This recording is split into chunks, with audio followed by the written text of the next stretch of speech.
Content warning. The following episode contains narratives that touch upon domestic abuse against spouses and children. While we pride ourselves on handling these matters with sympathy and delicacy, some listeners may find these moments distressing.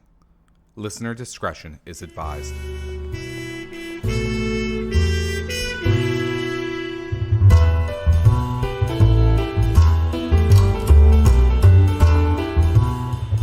Welcome, tabletop players. My name is Ruin Ortega, and tonight I'm your GM for the third part of our actual play series of Zweihander by Grim and Perilous Studios. Join with me, as always, is my co-host, Cade. Hi, I'm Cade. Zweihander is a grim, dark, low fantasy adventure system, and this is our third episode, the first time that we have ever gone multiple months with our actual play, and we hope you guys are enjoying it. Make sure that you let us know on social media what you think of the new format. Absolutely. We're having a good time doing this, and we hope to continue, but nothing's going to work if you don't tell us how you feel about it. So, with that, let's talk about our coffee of the month, which is Dark Cherry Bourbon by Fire Department Coffee. Cade, what do we rate this coffee?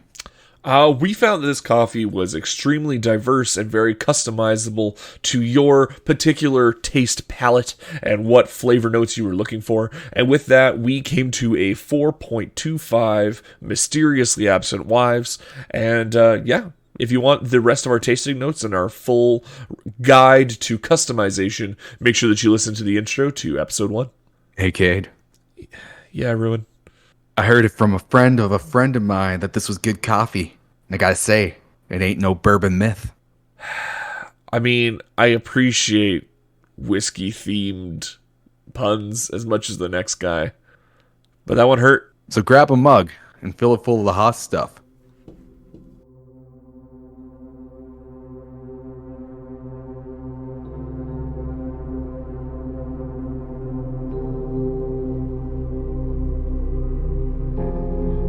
Last time on Zweihander, our heroes arrived in Vorberg, a village with a mysteriously dark past. Will they be able to uncover the dark that plagues this town? Or will they be consumed by it?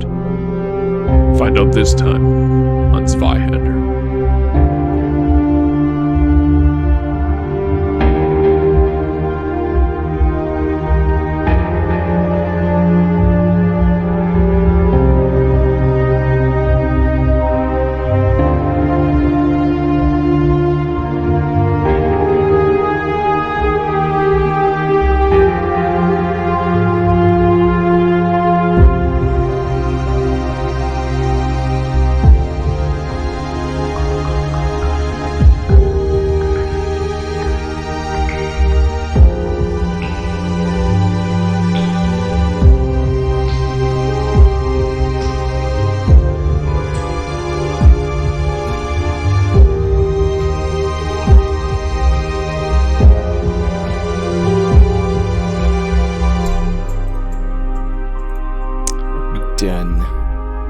Perfect.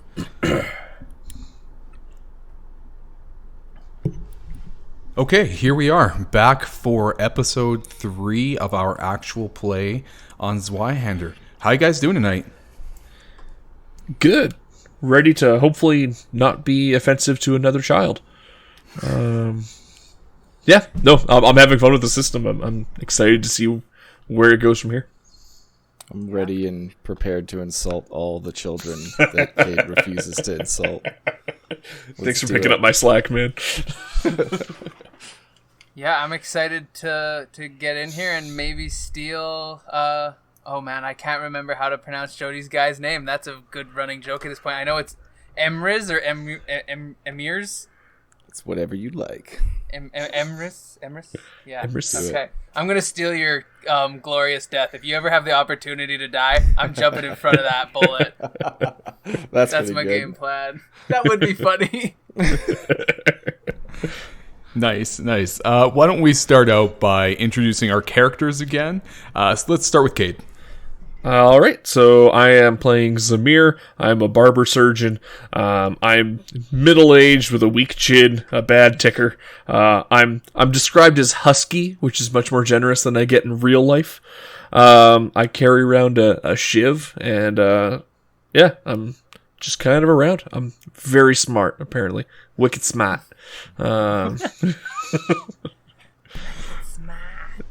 Fantastic. Jody. Playing Emery's Axe Hands, the Beast Slayer, who was raised in the Outlands and has a desire to, like, die a legendary death. Have tales told about him around the campfire. Excellent. And Jaden. I am playing Harry Odo Bohun, or also more commonly known as Harry Fingers, mostly when he's drinking, which is apparently always in this game. He's kind of just a lowly rompabout who's trying to have a good time with his six-fingered hand. Phenomenal. Well, with that, we're going to jump right back into the story. So when we last left off, Waldman had just entered into the Cowardly Orcs to grab you. When he enters, he tells you that it's time to go, that the meeting's going to begin, and you can tell that by the look on his face, this isn't a time to dawdle, so you grab your things and you go. He takes you back to the Steiger house, and upon entering, you can see that it is definitely the largest and fanciest building in the village. It is fitted with expensive carved wood paneling, and it even has a fashionable drawing room that looks like it's been newly built, possibly for the new wife, Helena. He takes you there to sit down, where you notice an older-looking woman sitting with what appears to be perhaps a younger villager who doesn't look as distinguished as the older lady. Waldman looks at you and says, I just need to go check and see that they're prepared to go. Please wait here for a few minutes and just be patient. I will have all the information you need from here on out. And he turns and he leaves, leaving you with one very stern-looking old woman and her friend. I'll look to them and just kind of give a nod, just hello there. The older woman looks back at you scrutinizingly and goes, I suppose you're one of my brother's hired goons. Well, I think goon is a rather harsh term. You'll find we're quite reasonable people.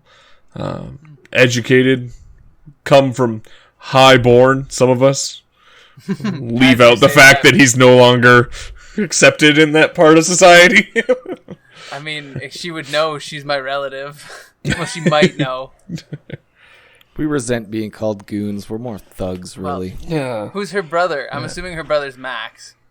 'Cause, yeah, he's the guy who's paying us, so...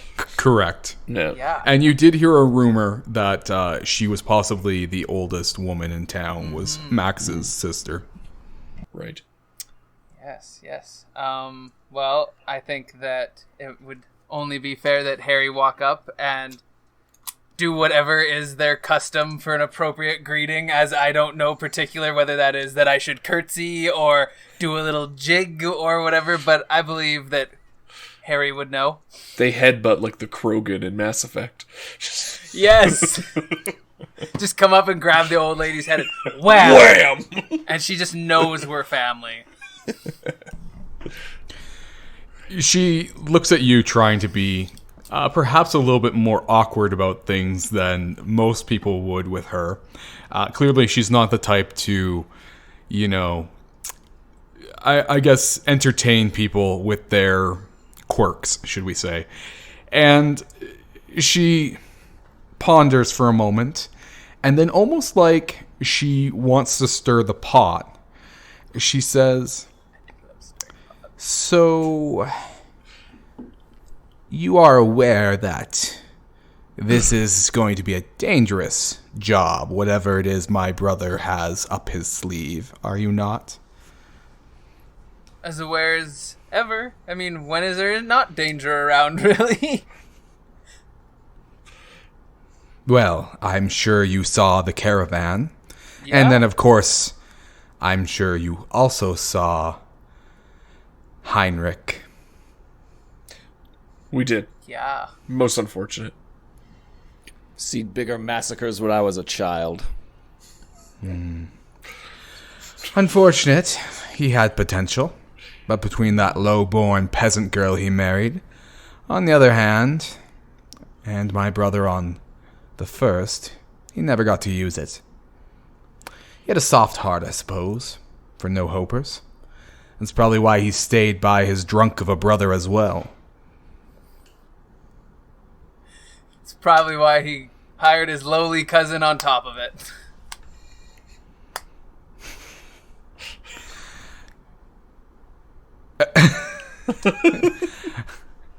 I'm sorry. Did you say cousin? As in, we're related? That would be, I believe, quite distantly. I don't even know how I made it on the guest list, but here I am. Just him. We are not related. Have no fear. She squints her eyes even smaller and says, quite distant. My lady, I have heard that you have spent the most time in this village out of anyone still present.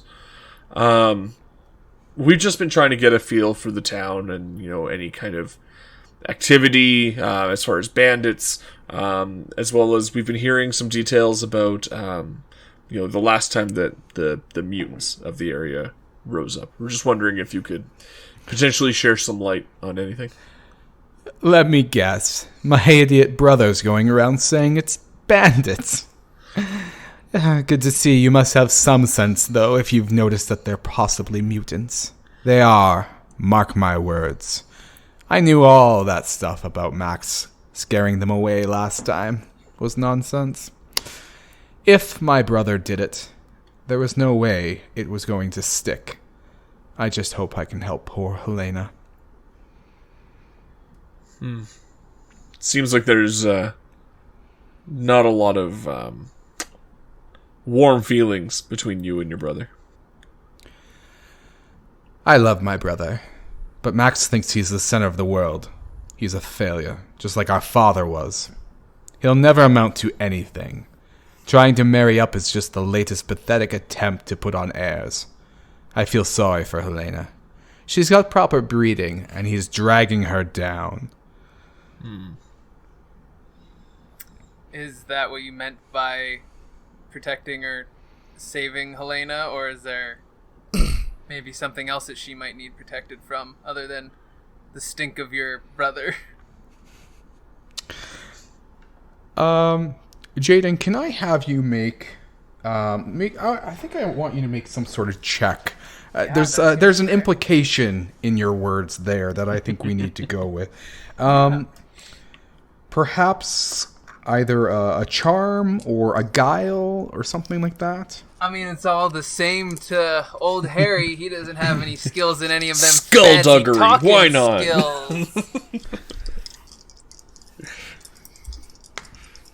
Yeah, okay, let's see what we got here. Them fancy mouth I don't know. words. I think charm seems a little bit more what he's going for than guile, but... And you know what? You can have What plus were you 10. saying? You can have plus 10 because you've related that you're family. That's nice. Not so distant that I don't get a little bit of a bonus. Isn't that nice? Okay, so... Old cousin fingers. Ooh, nice. I rolled a 9, so I definitely succeeded. Because, yeah, it would have been a 56, so... Excellent. 50 She kind of flashes almost like a subtle devilish smile at you. I suppose you mean 12 years ago. I wasn't here. I'd married out to my late father's business partner in Swansea. But I know my brother all too well. Do you really think that useless lump could parley with the leader of the mutants? Don't make me laugh. Martyr, forgive me. It wouldn't surprise me if he'd sold those women out in return for being left alone. I heard he'd had enough of Joanna by the end, and although I can't imagine he wanted to lose his child Katharina as well, why are women so young? Why do you think old men marry young girls? Because they can. What can you tell us about the mutants? We keep hearing them being, referred to as being around and being these terrible monsters, but we don't really know much about them. We don't see mutants up in our area. 12 years ago, the village was threatened by Orcs' war horde. The villagers hid all of the women folk and infants in the caves in the hills and settled in for a siege. Our young preacher, Wilhelm, was sent for help to Swansea, but he returned with the rescuing army a day late. And although the mutants had abandoned the siege, they must have found the women and children and took them away as slaves. We went back to the hills to check, or at least the men did, and they were nowhere to be found. Why hide them in the hills? That doesn't seem to me... I mean, there might be something out in the hills that I don't know about, but it doesn't seem the safest place to me. Yeah, you'd think you'd want to keep them close to where they'd have protection. Yeah, or run them to another town with better protection. The Horned Monk, the hills just yonder, have a nice hidden cave up there. Near as we could tell, no one should have been able to find them. It's out of sight from the trees, the mountains you cannot see from either side. It's almost a valley. Is it possible that someone else already knew about this cave? I mean, if you had found it, then it's possible someone else was already aware of it as well. Or something else lives deeper in the cave than you've delved. The cave itself isn't very deep. It's more of a holding area. People have used it for times beyond all knowledge as safe havens. We, however, growing up here, all knew about it. The Orcs' war horde were travelers. They should never have been able to find it in such short time. Definitely sounds as though something nefarious was afoot beyond just the presence of these mutants. I've asked around town, but no one seems to have been around long enough to really give me a straight answer. Would you happen to know if there's ever been any strange occurrences happening every 12 years to the town? Maybe not specifically tied to a certain threat, but any sort of reoccurring event that's significant throughout the town's history for the short span that it's been here? My family has been in control of Vorberg for as long as we can remember, and nothing has ever happened. And can I have anybody make an awareness check? Everybody can make it, actually. Unsuccessful. Rolled an 80. An arduous success. Ooh. Nice. So, Emrys, you notice that the younger lady who's with Betty is possibly a little bit... she seems a little bit shaken by this information. Like she knows, but she's never been truly aware. But she definitely looks like she has something that she could add. Like she's biting her tongue. I'm not aware of this. I rolled an 80, so someone else has to talk to her. Yeah, I mean, I got a challenging success. I don't know if I would notice, but...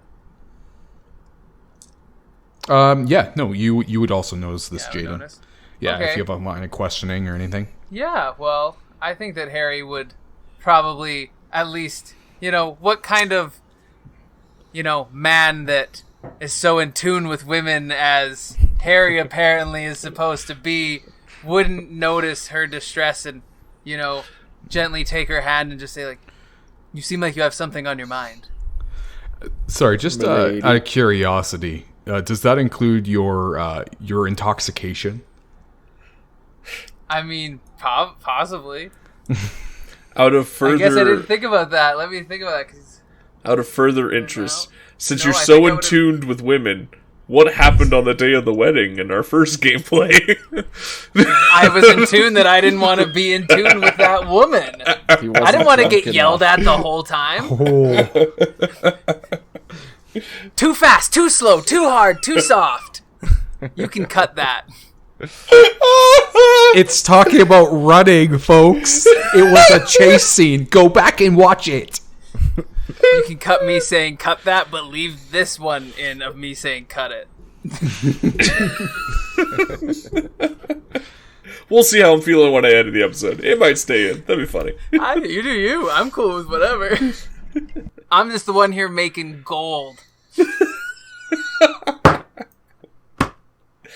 Funniest thing I've said yet.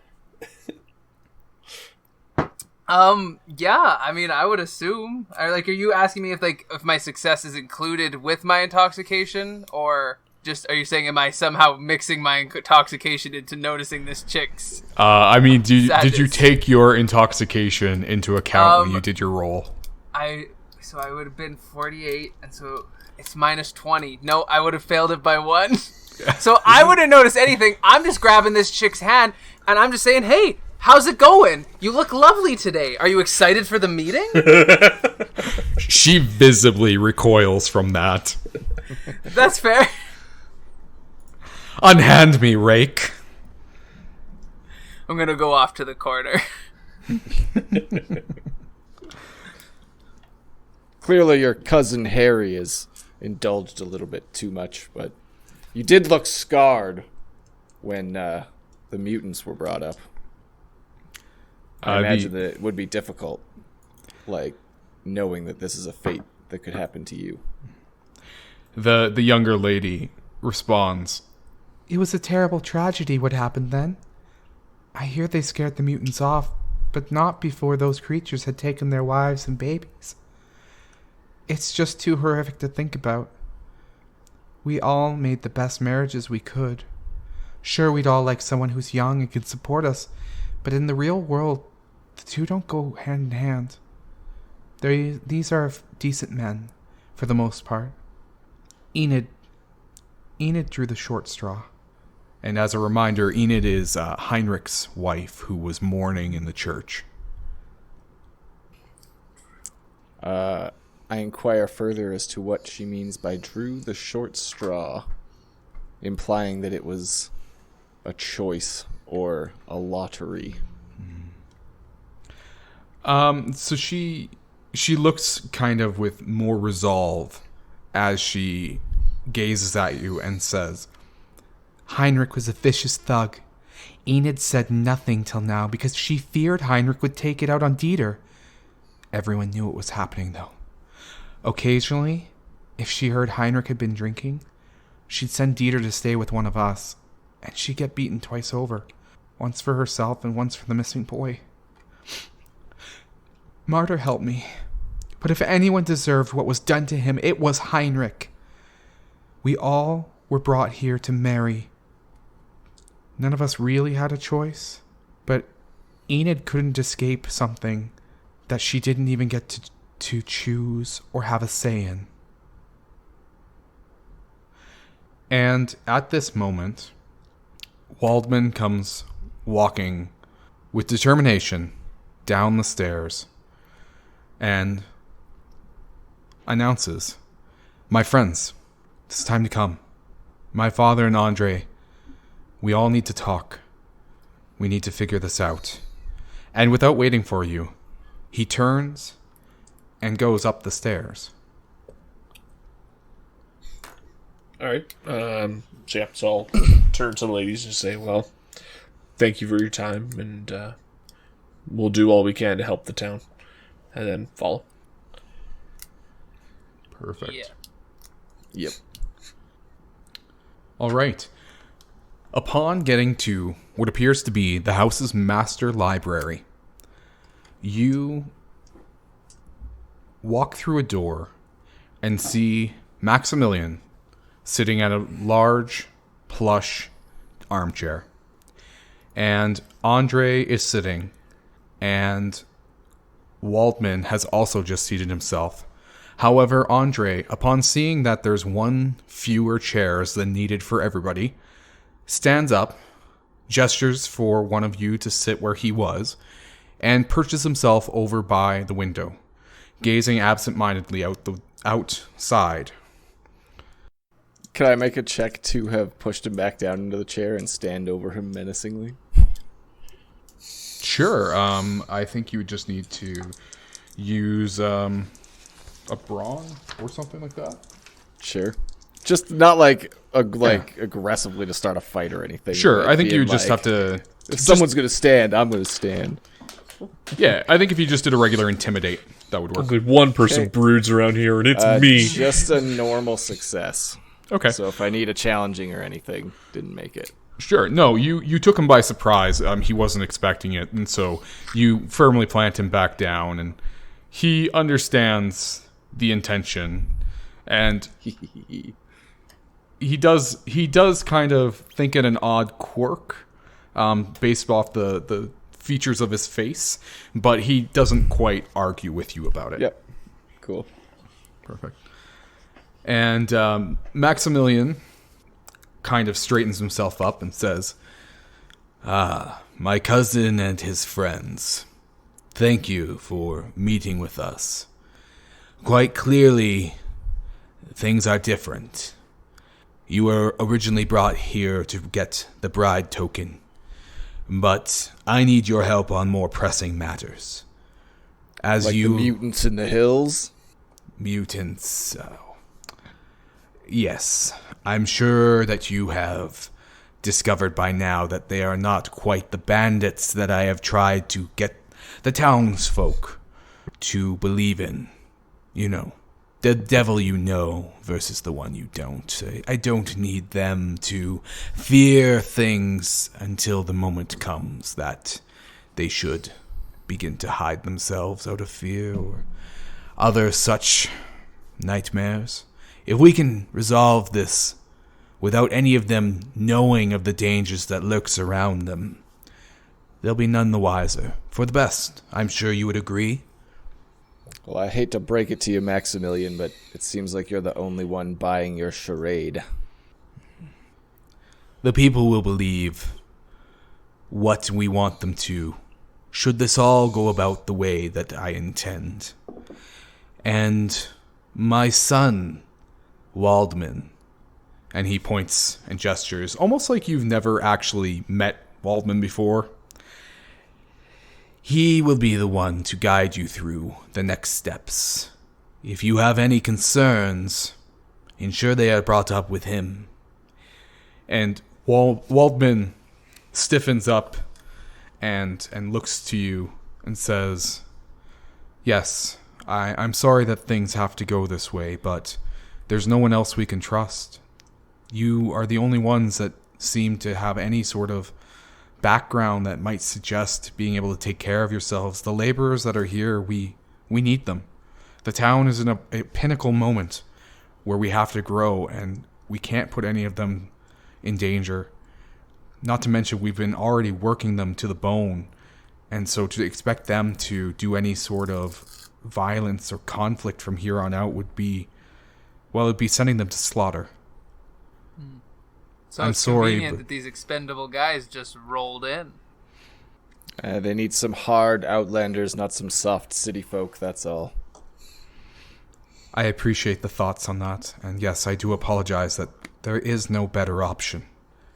And then from here, he begins to relay information that you already know. It's not bandits, it's a convoy that was attacked by mutants, and they then rounded up Heinrich and Dieter. The parts you don't know are as follows. When we found Heinrich and Dieter's bodies, I tracked all the way back up past Old Hill Road, and I found signs that would point to the mutants hiding at the Horned Monk. I haven't been there myself to check, because it was far too dangerous to go alone. But like I said, the tracks are pointing in that direction. I believe that we could get there through a secret that I know that will take us in a different direction. We won't have to travel the path that they already know, and I'm certain that they don't know it themselves. It would be far too arduous for them to journey.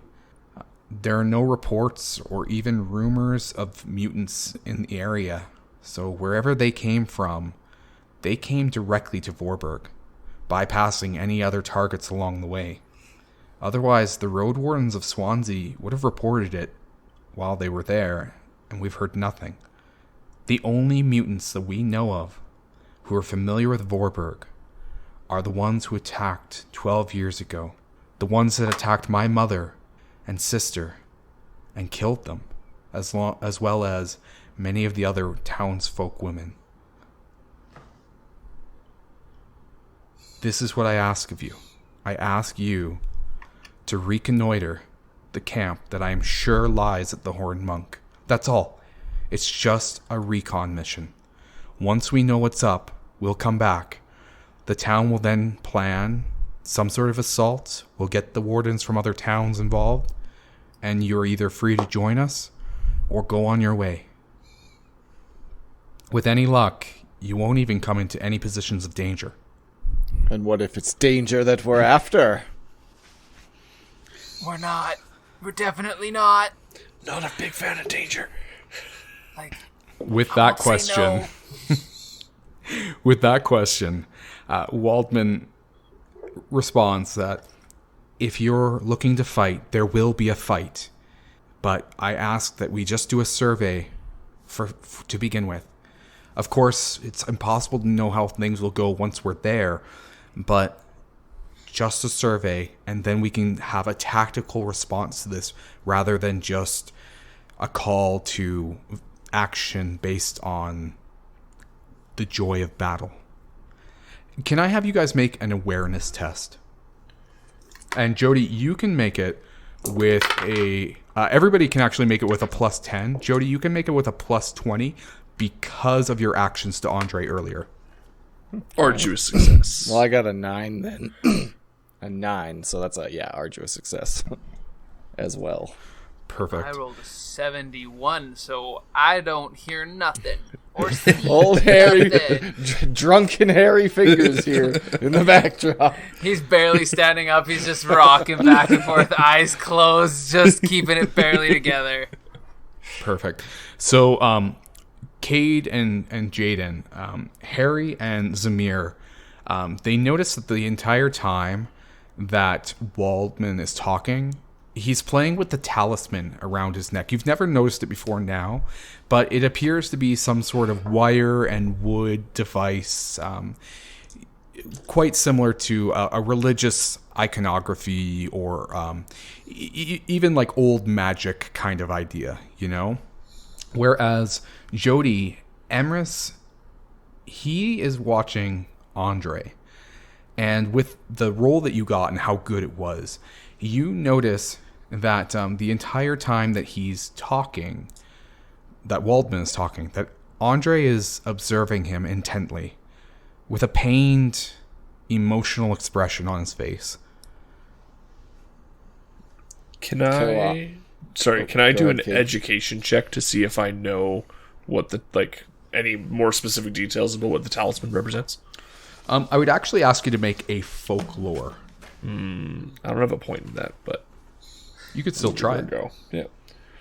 I succeeded by 1. Oh, fantastic. You know that it looks like it's a talisman of like warding, almost like warding off danger is the intention. I mean, whether your character, Zamir, believes in anything like that, you know that that's the intention. Is it like a common belief among people, or is it fairly like esoteric? It wouldn't be common nowadays, maybe at one point in history. Okay. I guess the best word to describe it would probably be pagan. Okay. Yeah, it's like a warding glyph or whatever, right? Like he's just trying to like... Yeah, just not sure if it was like something that a lot of people made, like it was something that was commonplace, or if it's... Not nowadays. Okay. Are we meaning nowadays in world or nowadays in our world? That's confusing the hell out of me. In I world. don't know why. Zweihander world. That makes the most sense, but for some reason it's No, wrapping they're in my super head. common in 2021 Alberta. Yep. All the people with stones and rocks. Himalayan salt crystals, lamps. yeah. Listen, they look pretty, okay? That's I about even it. have some of that stuff on my desk, but like, I don't know. Hey. I don't know. It's nuts how they If a mine it. placebo pill can cure people's symptoms, then believing in a rock can do it too. That's you know what? but- That's totally Anyway. true. But what if With me making my- fun of them makes me feel better?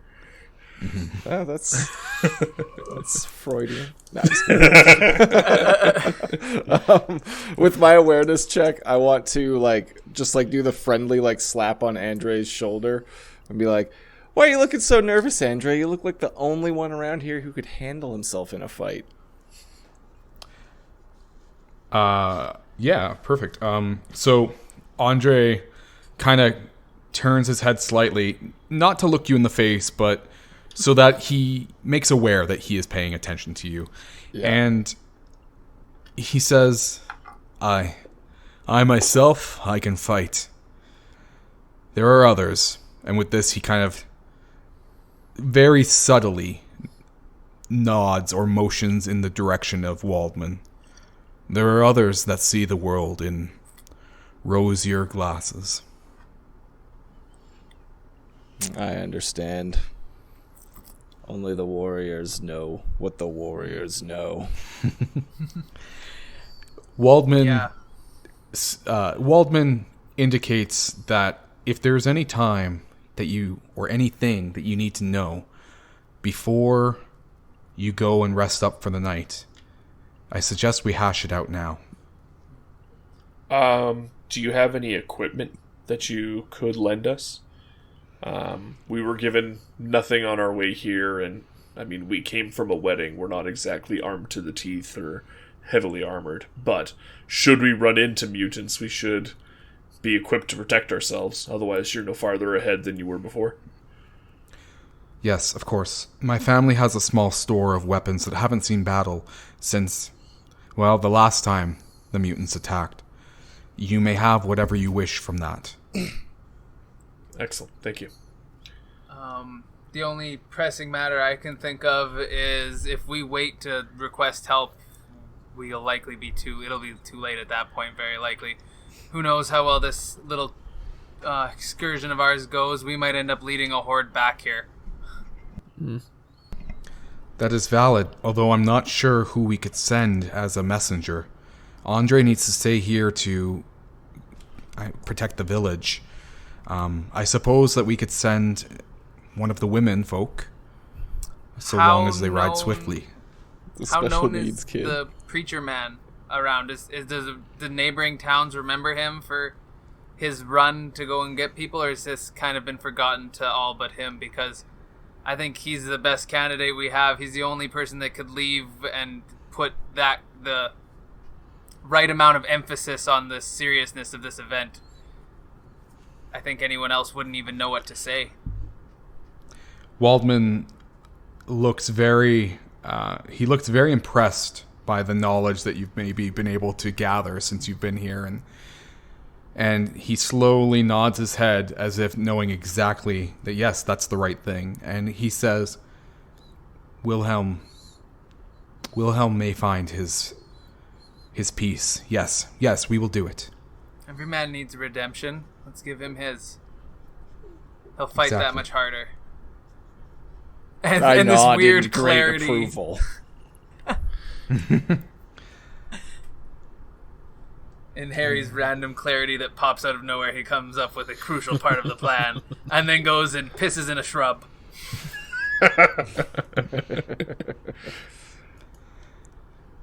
Okay.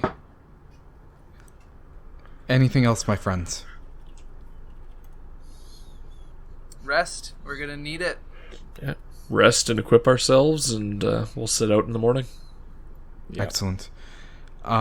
Perhaps, do you have any preferred arms that I may procure for you?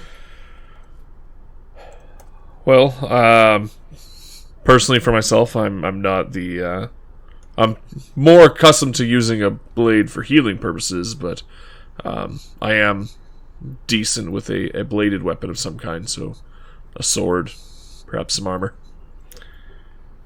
Yes, we'll definitely have some light armor that you can have, and a sword for sure. Yes, I will grab that. I only need armor. I fight with my knuckle duster and cane. I stick with what I know. You're all just looking Thunder, for like light lightning. armor, right? Yeah, that's pretty much Yeah. all my guy needs, just so I don't bleed to death on the way Yeah. out there. I pat the handles of my axes around my waist and say I've got all I need. Yeah. Excellent. I have A sword and 2 pieces of armor. They'll be waiting for you in the morning. I myself will come and fetch you. All right. Thank you. And Maximilian eyes the 3 of you and says, I know that we ask of this in such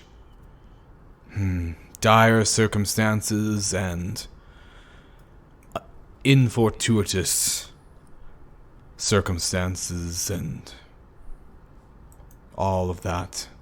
He looks very, very distant and very introspective as he's trying to find the words, and follows with, but assure you, I do, that should this all go accordingly, we will all celebrate the successes of life. Thank you. And all 3 rise to basically usher you out the door. They're not following, but they're pushing you in that direction. And before you leave, Betty meets you at the door while the other 3 have stayed upstairs. And she says, well, off we go, my goons, and bring us back some good news. I correct her sarcastically as I walk by, saying thugs actually miss. And she chuckles and states, yes, take that wit with you. It will ensure we all survive. And she closes the door behind you. You all return to the Cowardly Orcs, where your rooms have been waiting for you. You all get your own, well taken care of by Maximilian.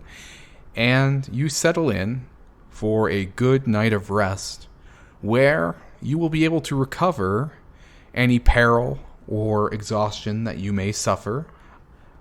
Unless you're intoxicated like Jaden, because that takes a hangover.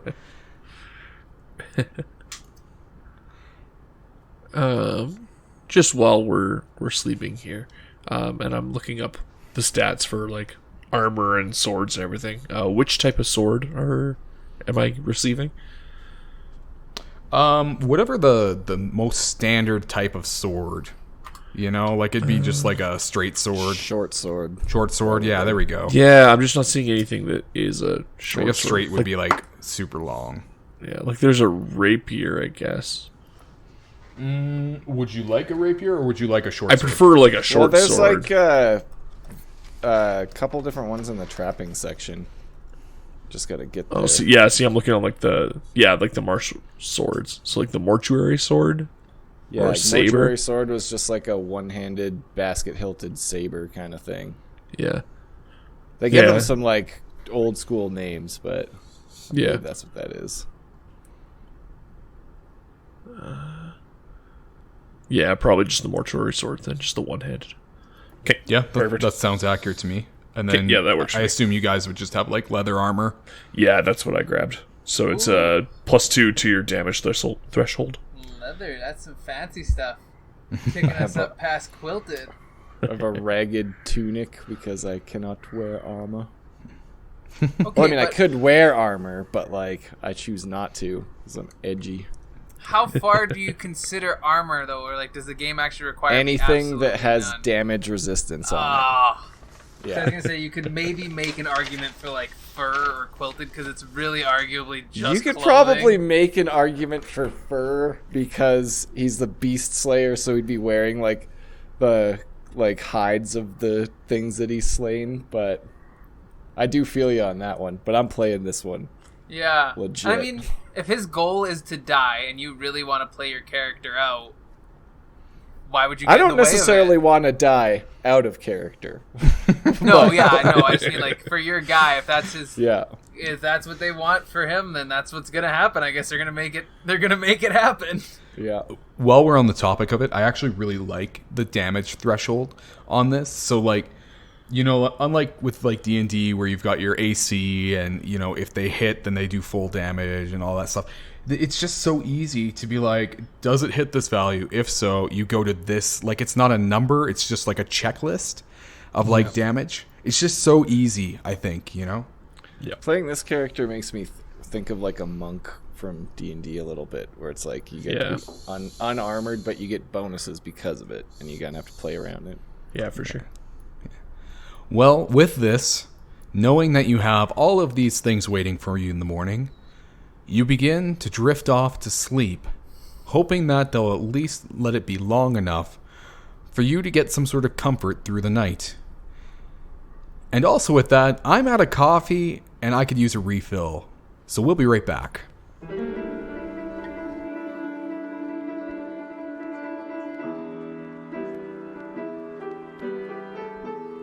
Hey there, friends. It's Ruin, and I'm here with Cade. Hi, I'm still Cade. We're just here to say thanks for giving us a shot and listening. During our refill, we wanted to take a moment on top of that to say we've got some social media. You should check it out. Join us in some conversation. And while you're at it, maybe hit that subscribe button. Yeah. If you'd like to take a little bit more time, we would really appreciate it if you could rate and review us on whatever your favorite podcasting platform is. It helps us immensely with the mystical algorithms created by the elder gods of social media, and it helps us push the show to more people. Yeah, we're having a lot of fun doing this, and we hope you are too. But we'd like it if more people could join us, so go ahead and do those things. We also have an email address. You can shoot us an email at cantripsandcoffee@gmail.com if you want to maybe suggest your favorite coffee or your favorite tabletop system that we haven't tried out yet. We're always looking for more suggestions and would love to hear some from you. You may have also noticed that we're running out of topics on our side table conversations, so maybe shoot us a question that we could talk about there. As an added bonus, you can also look forward to some contests that we have up and coming. Trust me, they're going to be worth just hitting that little subscribe button. There's also some pretty cool collaborations that we're working on with some other content creators. It's an exciting time here in the Natural 20, and we want to make it as exciting as we can for you as well. So with that, we're going to jump back into the show.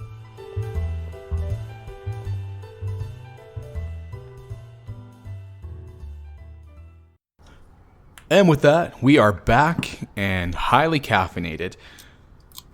After spending what seems like only a short amount of time, you were woken up in the very early morning. Had any of you had any sort of recoveries to make, unfortunately it would not have been enough time to get that. So peril thresholds and things like that are still in line, which as a side note, breaking narrative, that is a way right there to like get the peril to a high level, is like introducing ways in which it's like, oh, they want to recover, they want to heal, too bad.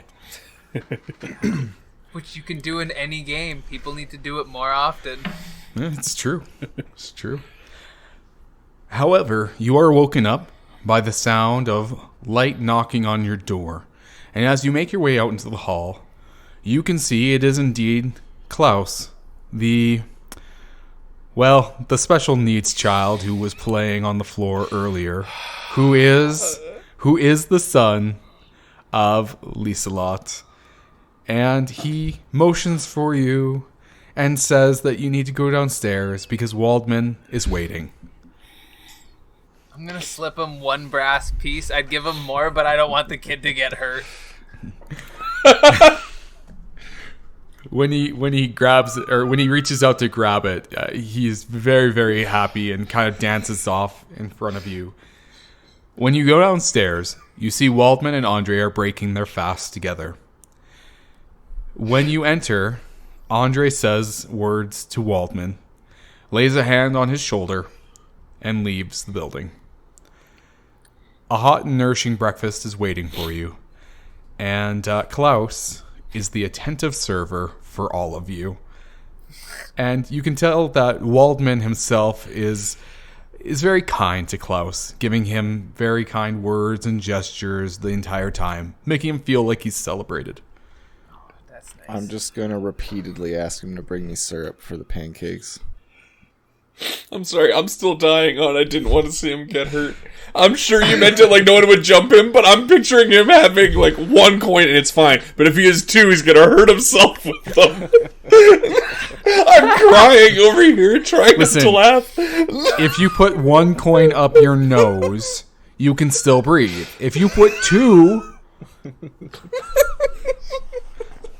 Okay, I definitely meant so he didn't get jumped because, you know, this little kid running around with a silver piece is a pretty big deal considering you guys don't have any. But since he's being such a killer waiter, I do too. I'm gonna tip him another bronze piece for his good work. And he immediately hurts himself. My goodness. This is grim dark. You don't know how a kid's gonna die. He wouldn't have choked if it was only 1 penny. He caught the plague off the penny. Like, oh, man. The viral titer was low enough on 1 not to kill him, but 2 coins, he's done. Noticing the good humor in the air, Waldman smiles and says, "It's a good sign that we're leaving with cheer. But unfortunately, we must get going." And he leads you out to the edge of town. Here, he gestures in the appropriate directions that you'll be traveling and states that the orcs themselves would have gone off to the northwest down Old Hill Road. We, however, are going to cut off to the north, where I know of the path. It will be, well, it won't be an easy journey. Probably a half a day there at least. We should probably set a proper party to do this. And with that, we're going to enter into another wilderness travel. Now, to reiterate the rules from last time, this is to ensure that travel goes off without a hitch. Everybody gets a role, and everybody has something that they kind of need to do to make sure that the party stays alive. So with this, it is just going to be a short stretch, which you guys are going to have to make at least 1 roll during that time. If it was a longer stretch, you'd have to make more, and they'd be a little bit more complicated. The terrain for now is going to be fairly easy, so your rolls will be just kind of a normal difficulty on this. But with the rolls, we have 3 that need to be filled. The first one will be the guide, who will use the skill of navigation in order to make sure that you guys don't get lost. Even though Waldman knows the path, having somebody else try to contradict him may make things take a little bit longer. The next role that needs to be filled is the survivalist, who will use the survival skill to make sure that the safety is taken care of with hazards and things that may get in the way. And then, of course, you have the scout, who is going to mainly use stealth to make sure that they keep ahead of you guys on pace and keep an eye out for any sort of dangers of other people and things like that, as well as bringing back any useful information that they might seem. I have double survival bonus, so I'm down to do survivalist again. Yeah. I would prefer... Sorry, I was going to say I would prefer to take guide, just because my intelligence is my highest and I have a really solid IB. If I have to take stealth, I'll have to roll under a 10. I mean, I'll have to roll under anything, so really low. So really, whichever one we want to fail at is the one I should do. I don't know. What do you figure? Because, we do have Walden, who... Yeah, he knows where he's going. Yeah. So if you fail guide, we're probably still going to be all right. My stealth isn't stellar, but it's better than 10. So yeah, yeah, we can do that. Okay, works for me. Excellent. Sending this drunk, hungover asshole out into the trees is not a good idea. He's just gonna stomp around, knocking over branches, kicking rocks, falling over. I'm still picturing now the worst GPS system ever. Make a right turn! You missed it! It was the last tree! So, just a clarification here for the peril at the ignore skill ranks. Doesn't that just make it so that you ignore the bonuses from your skill, not a -20 to your rolls? I had read it as it was a straight -20 from the rolls, but it did. Well, it talk just says the way if it's you're ignore saying it. one skill rank, you must subtract the bonuses of your skill ranks normally conferred to you. It doesn't Yeah. say anything about So it. I think so you just wouldn't get your +10 on it. Oh, psh. Well, that's not a big deal, and I definitely then would have noticed that chick being all sad. But I like the idea of creeping her out better. It also does say, though, that the GM can also up the difficulty rating of the thing due to peril. That's fair. I mean, that makes sense, right? Yeah. Yeah, ignore one skill rank. Just one sec. I'm just, yeah, I guess that makes sense. Like, if you have skill ranks and you had 3 of them, of course, the more peril you have, the less able you'd be to make that check. Yeah. And Okay. it actually kind of makes sense, like, design-wise, because you don't want to over-penalize low guys, but at the high end, that really sucks. If I'm in a big peril and I've gotten 3 points in that skill, it doesn't matter. Yeah. Yeah. Cool. Yeah. No. Thanks for figuring that out. Like, you know, we said it, I think in the first episode, probably even in the second one. This is the biggest system that we have done yet, and Yeah. I don't know if any of them have come close. You know, like Cthulhu is big, but there's not as many systems in place. Yeah. All right. Well, with that, we're going to continue on our way. So the first little while of the journey is fairly easy. You haven't even gotten into the woods quite yet. You're kind of just crossing the plain in order to get there. And there's not really anything that really stands out at this point. But soon enough, you do enter into a pretty sparsely decorated forest. And can I have the person with the highest survival make a check at an easy level, so +20. That would be Jody. Yeah. Raging, arduous success. Excellent. So Emrys will notice that this part of the forest is cultivated for firewood, fruit, and for pigs to roam in. Light has dawned in earnest by the time that you come across a cottage that you wouldn't have guessed it was here, but now that you're close up, you can see that somebody, tends to this area of the forest. And Waldman tells you that you should just wait 1 second as he checks it out. He says that the cottage is owned by old Tom and his wife, Lady Ursula, and he just wants to double check with them before approaching any further. However, he quickly comes back and with a puzzled look on his face says, "Very strange, it's unoccupied. I don't know where they could have gone. Perhaps they went to Swansea. It wouldn't be unusual for them to make a trip. However, we can stop here for a short break. It's been a couple hours since you set off, and he wants to make sure that you guys are rested enough." You do notice that when you walk in, the cottage is full of different supplies and things like that. It is somebody's home. Waldman... Sorry. No, go I was ahead. going to say, does it appear like there's been any kind of like struggle or disturbance, or is it just kind of standard lived-in home? Why don't you make me... I think that would just be a scrutinized test. Okay. Critical success, because I rolled a 33. Oh, excellent. Excellent. Yeah, you can actually tell that while it's... I don't know. It's not the cleanliest place you've ever been in. It definitely doesn't look like there's been any sort of struggle here or anything like that. You do notice also like there's a ton of valuable supplies, almost like they themselves live here regularly, but like they would have things on hand for that collected firewood and things like that everybody noticed on the way here. Okay. Waldman sees you looking around and he says, "Listen, if you feel like you need to take anything that you've forgotten, just leave them some coins on the table. They're good people."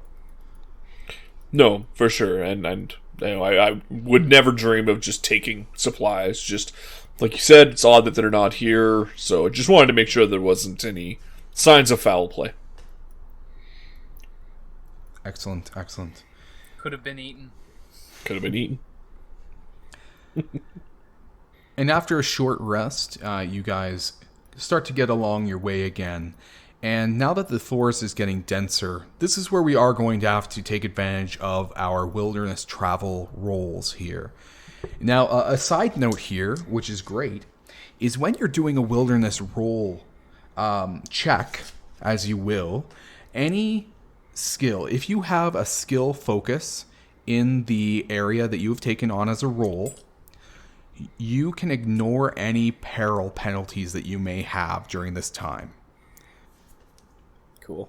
Yeah, just a little extra thing of, I guess, making sure the game isn't slowed down, as well as the fact that you're like really pinpointing what you're focusing on right now. Mm-hmm. Yeah. So with that being said, the first thing that we're going to do is, as you're traveling along, I am going to get our scout to start to walk a little bit further ahead than everybody else in an attempt to, just make sure you avoid any sort of danger or things like that. That would be stealth, so that's me. So that is a just regular success. Perfect. Yeah, as you're kind of going ahead, you notice that it actually doesn't appear like anybody's been this way. There's no signs of dangers or things like that, and everything seems clear. It's great. You do think that this was a path at one time, but it hasn't quite gone into like it hasn't been used in quite some time enough to notice. Like, it would be very easily overlooked, which is one of the reasons why you're so able to, be quite stealthy out here. Right. Okay. And next, we will get our navigation, just to make sure that you guys are making good time. Yeah, can do. Ooh, hard fail with a 92. 92. Well, you do. I mean, I technically am good with I have a focus in geography and cartography, but not here. Well, this is probably where we may want to introduce one of our other mechanics that we haven't touched upon yet. You do know that time is of the essence in this reconnaissance mission, and that getting lost out here may not be in your best interest. So, in Zweihander, there is a mechanic called a fortune point. Now, fortune points are determined by however many players are in the campaign or scenario, and then adding 1 to that. And what they allow for is they allow for somebody to make a re-roll on this, or if they're in combat, it will allow them to make an automatic 6 on their damage or fury die. And there is another use in there too, that I'm blanking on right now, but it's not what we're focused on right now. So I guess my question to you guys is, would you like to use a fortune point? Now there's a catch. Anytime that a player uses a fortune point, myself as the GM gets a misfortune point. In other words, because they can take advantage of something, I now get an advantage for any time that I want to use it later. Once I use that misfortune point, it doesn't go back to our players though, it's just gone from the game. I say yes. Yeah. Because we Go haven't for it. used one yet through a full session. Yeah, might as well. And can I also do an assist on yeah, the roll? I was gonna ask for saying an to assist. use my survival skill to kind of follow the natural geography. I think I would allow that. Yeah, so Jaden, you'll be able to have Harry re-roll, and you'll get a plus 10 because Emrys is going to assist by possibly telling you what to look for when you're navigating in such a dense forest. Sounds good. Exactly. Okay. So then that plus 10 and then plus 5. So under a 56. Ooh, beautiful. 49. Just made it. Cool. Perfect. Excellent. Perfect. That's great. So what you noticed there, due to your use of a fortune point, which I am now going to add 1 misfortune to my pool, and the assist roll given by Emrys, which is just a rule that's a little extra, that when a player has a skill that may be relevant to helping out one of their comrades, they can add a plus 10 there. Because of both of those, you are successful And although you got turned around initially, you realize that like you were just kind of reading the moss on the tree a little bit wrong, and you straighten yourself out. And Maximilian's glad to see that he has somebody who is just as savvy in the forest as he is. Lastly, we are going to go to our survivalist to make a roll. Even though our scout is saying that there aren't any signs of people or things like that might have been here in the recent while, that's not to say that nobody has ever put any sort of traps or that there aren't any natural dangers to look for. So, Jody, can you please make a survivalist check? Yes. Normal success. Excellent. With my plus 20 bonus, that's a normal success, yeah. Perfect. So you do notice that there are, things like old debris and stuff like that. This area has been around for a while, but the biggest trap that you see is really the droppings from the pigs that have been running through here, and you point them out. You don't want people's shoes to get dirtied. All right. Excellent. Can I just not point them out to Waldman? Pretty boy's shoes gotta get dirty. Yeah, exactly. Yeah. Perfect. Sure. And, sure enough, he does step in it occasionally, but he doesn't seem like he's overly concerned about it. Perfect. Now, with this, guys, luckily, all of your characters have succeeded at their wilderness roll checks. And after a time of traveling, you begin to get closer and closer to what you would assume to be the Hills of the Horned Monk. And most of the travel is out of the way. Time has progressed. You're starting to get a little fatigued. So I'm going to ask for you to do a toughness test. So you will go against your toughness roll in order to see if you come across any fatigue or physical peril from the hardship of the travel. Arduous success. Fail. I'm feeling better than when I started. Oh, yeah, I fail as well. Too hungover for this. Yeah. And neither one was a critical failure? Nope. Nope. I was just over by like 6. Yeah, 6 exactly. Excellent. I forgot to check. I actually got a critical success. Oh, did I you? forgot that doubles was crit and not like Nice. Yeah. Now, one sec. Can he be so tough that he inspired? I carried the rest of you. Just physically picked up the wagon and ran.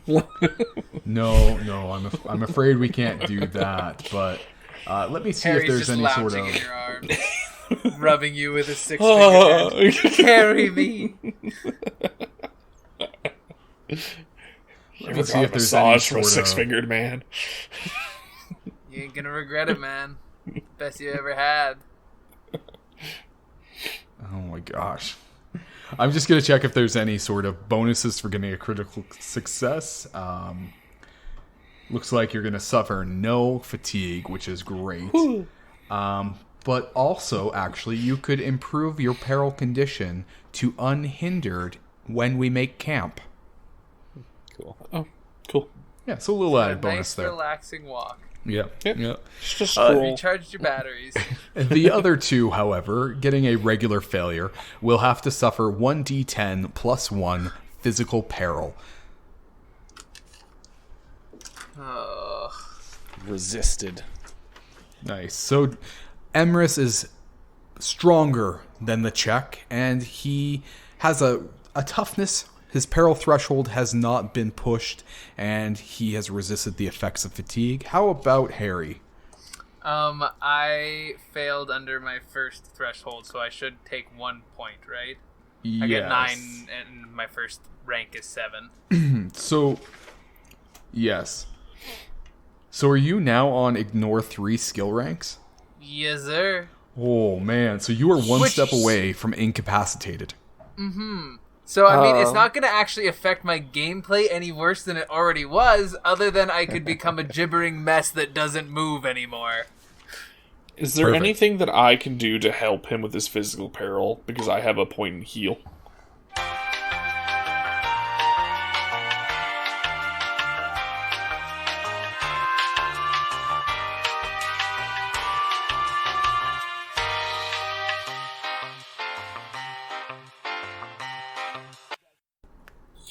Well, it does appear that the only thing that can heal your peril track is time and rest. Cade, while you may be a barber surgeon, I think we have to reserve that for wounds, physical ones, you know? All right, no worries. Sorry, Harry. Oh, worth a try. You're fine. I'm only a little crazy. Where's that cat come from? Now, Jody, your peril check, you said you escaped any peril? Yeah, I got 6 in my threshold 7. Excellent. That is great. Well, continuing on, at some point after you guys begin to slow down from, the fatigue and things like that, you may not be feeling any sort of mental taxation, but you do begin to slow down a little bit, and Waldman begins to get a little bit ahead of everybody, and sooner or later he actually slips around a corner at one point. And, ditches us? Well, you might begin to think that, and then before you know it, you turn the corner after him, and you see him hiding behind an outcropping that was very easily overlooked by anybody who wouldn't have seen him disappear there. He looks at you and he says, well, this is it. We just have to climb this kind of cliff face here, and we'll be able to get up on top, and hopefully we'll see the horned monk from there, the cave. And so we're going to need everybody to make an athletics check as you look above and you see a seam or a crack that's running upwards, that with the proper check you may be able to get up, and if anybody has a focus and climb, you could use it here as well to automatically succeed. I have focus and climb. So nice. Jaden, Harry does not need to even roll for this. He's got Nice. 6-fingered hand. Of course he's going to be better at climbing. I just got a regular success. Excellent. Same. Excellent. So you guys do manage to get up. Otherwise, you would have had more physical peril coming your way. Now, it's at this point that Waldman turns to you, he also having made it up quickly, and says, from here, my friends, it's best that we set a marching order. I'll go first in order to make sure that I lead us right through the path properly. How you guys want to set up behind me is up to you. You know your own skills better than anybody. So this will not be a wilderness survival. When you guys get up to the top and you look around, you see that you are on, kind of a rocky plain with cliff sides and things like that. Very much like a mountainous side, stone and craggy all around you. So this won't be wilderness travel. This will just be a regular party marching. Dibs second. Sure. Yeah, I'll go behind. So Yeah, I guess I'll take Third, up I the rear guess. then. Excellent. So at this point, it is getting to be mid-morning. Luckily, you guys left very early, so you still have lots of daylight in front of you. The weather's getting warm, and the slope is steep and a little bit uneven in certain spots. Inexperienced outdoorsmen, you'll probably be slipping around and cursing your way up the hill. But luckily, it's not so hard as to require any certain skill to be able to do this. And after about an hour of scrambling around, Waldman confidently says that you're almost out of any sort of tree line that might have been remaining. And just beyond the ridge is where we'll be able to look down, and if there's any sort of encampment, I'm sure they'll be there. I'd like everybody to make a standard eavesdrop test.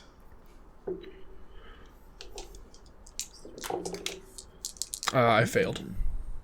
Oh, yeah, I definitely failed. I did a hard success, challenging success. That's the one. Perfect. So you out of the corners behind you, off to the left, you begin to hear what sounds as if somebody's following you, very, very gently. Spin around and check it out. Okay. You You don't notice anything directly. Bring it up to the party. Say, I trust my ears, and I know I heard footsteps behind us in the bushes. Waldman stops everyone and nods and says, just wait here for one moment. And he slips away on his own. A few minutes go by of silence, and all of a sudden you hear a shout of surprise, and before you know it, you see Waldman drag Klaus out of the bushes. It seems that Klaus has been following the party, and Waldman, when he brings him up to you, says, I apologize. I suppose you could say that I'm somewhat of an idol to Klaus, and it appears that he did not heed my warning to stay in town. He tries to reason with Klaus a bit and tell him to go back to town, but Klaus is simply refusing, and really just does not want to. He wants to make sure that everything's okay with Waldman. You can see looks of adoration coming from him. Okay, I'm getting this kid killed. I give him a silver piece. If you go home, I'll give you a silver piece. I'm gonna see if that works. Maybe he's into money. Hopefully he likes money more than he likes his heroes. You see him get almost excited at the sight of the coin, but then when he hears you telling him that it's only if he goes back home, he thrusts it back into your hand and very much is profusely refusing to go. I'll take it back. That kid is more morally upstanding than us. We're willing to do anything for a coin, and this kid will take more money than he might ever see. Just turn to Walden and be like, well, boys will be boys, and you can't argue with children, so we'll just bring him along, and we'll make sure he stays in the back, and we'll keep him out of trouble. Yes, please.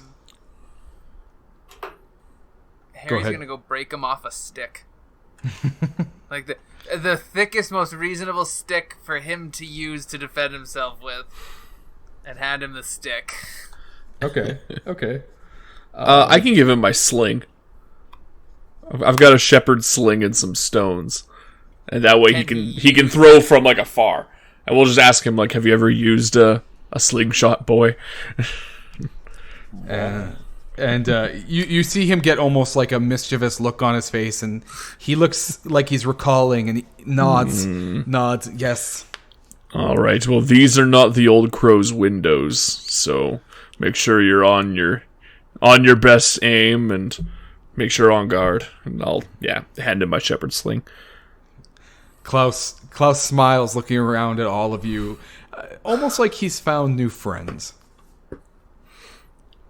And That's the least I could do after I implied that he was an orc.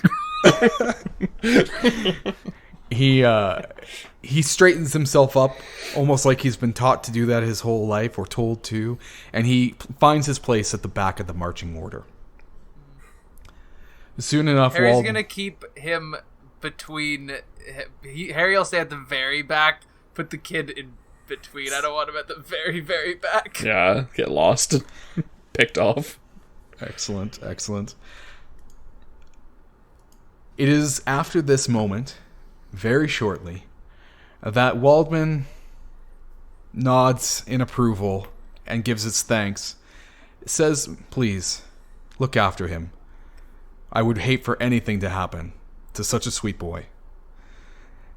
And he begins to march again. Again, the travel is not the easiest thing that's ever happened. But you make your way. And I'm going to need everybody... Sorry, I'm going to need to make Jody's character, who's right behind Waldman, to make an awareness test. Now, Jody, was it you that had made the one to spot Klaus? Yeah. And you succeeded. Yep. So you can have this at an easy, so plus 20, because you're already on guard or on edge. I still failed. This was awareness, right? Correct. Yeah, I rolled a 70 and I needed a 64 or lower. Out of the hills in front, an arrow comes flying through the air and finds purchase in Waldman's right eye socket.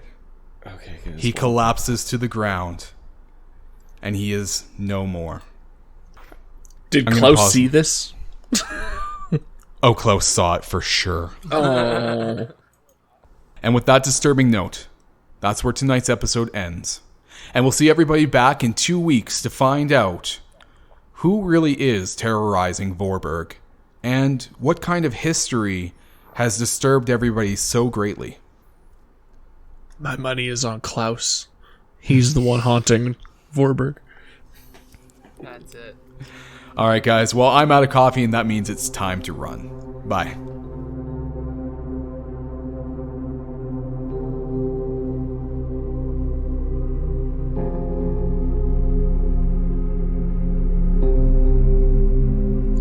With Waldman dead, will our heroes be able to find the mutants? Will they be able to stop the invasion of Vorberg? Find out next time on Zweihander.